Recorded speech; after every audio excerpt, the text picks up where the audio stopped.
Sveiki! So this is a book review of The Bear and the Nightingale trilogy by author Katherine Arden. So the story starts in the 12th century in northern Russia, and it was a known place where Byzantine merchants went there for trading. So the main character is Vasya. She stands out in her small village because she has abilities to see entities or beings that most people can't. And she also has an interesting trait mentioned in the books that she is the granddaughter of Baba Yaga. In Slavic folklore is a witch. So in the books, besides having conversations with different entities and beings, it's also circulating around her family affairs. Like one event described in the books is when her family traveled to Lesnaya Zemlya and they met Ivan II, who was the Prince of Moscow at that time because her brother decided to become a monk. And other events in her life was her mother's death and her father remarrying. Major events in the books is described when she turned 14, because Vasya receives some type of talisman, and meaning that she is chosen to save the entities from withering away. And one of the main beings is Morozko. So in Russian, Moroz means like a frost, and Morozko is referring to a god who's basically ruling mostly during winter months and roams around forests and likes to ride a white mare. So talks about his brother, who is described as a bear, but it's not an average bear. It has like a lot of supernatural abilities. Like he can turn deceased people into Upyrs. So Upyr is basically like a zombie or a vampire. When someone dies, people need to put stake into the heart, into the body, so it doesn't rise up and attack the living.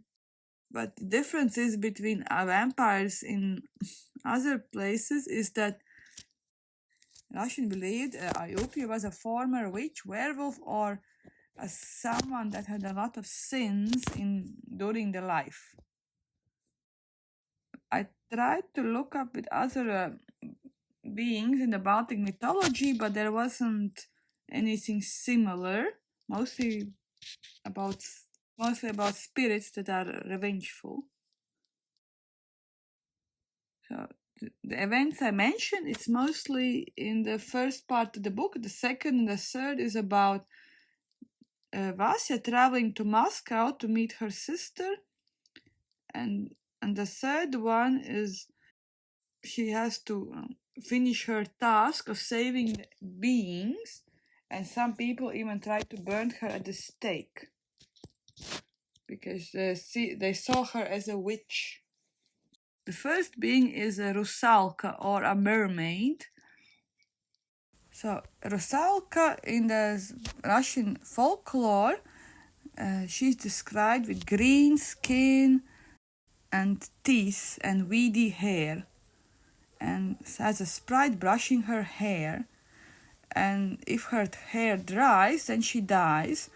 But she is more described as a predatory being because she likes to eat meat like fawns, but sometimes lure young men as well. In Baltic mythology there are similar beings. In Latvian a mermaid is called Nara, and in Estonian Näkk, but Näkk lives in rivers. And in Lithuanian folklore there is a story of Jurate, and she was known as a goddess, but since she fell in love with a mortal man, Zalktis, the god Perkons or Perkunas took revenge on her. Another being mentioned in the book is called Domovoi, or the house spirit. And he is seen as an assistant in the house, and people in that house need to leave him a bowl of milk and bread pieces so he can keep looking after the house and keep away the evil spirits.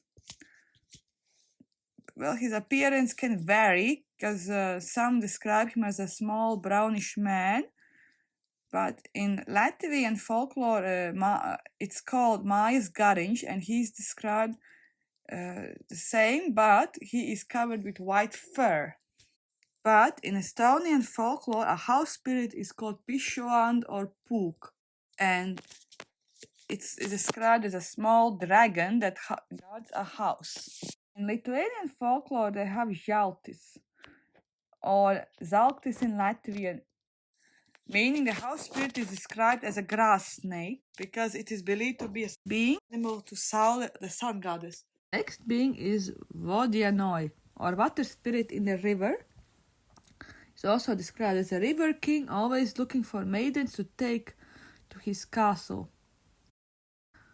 Similar to him is an Estonian spirit of the water called Vilhaljas.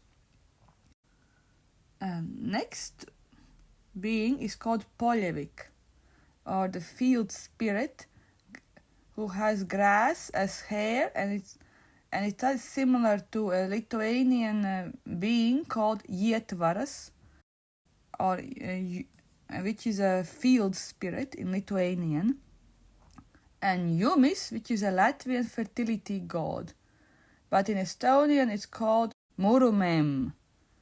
And Murumemm, the difference between the Ietvaras and Jumis is that she is a female spirit, that he can shape-shift into a bird or a deer and communicate with any creature. Another being mentioned in the book is Dvorovoy. It's a brownish spirit of the courtyard and is living around farmstead grounds. It's kind of similar to Domovoi, but it's less benevolent.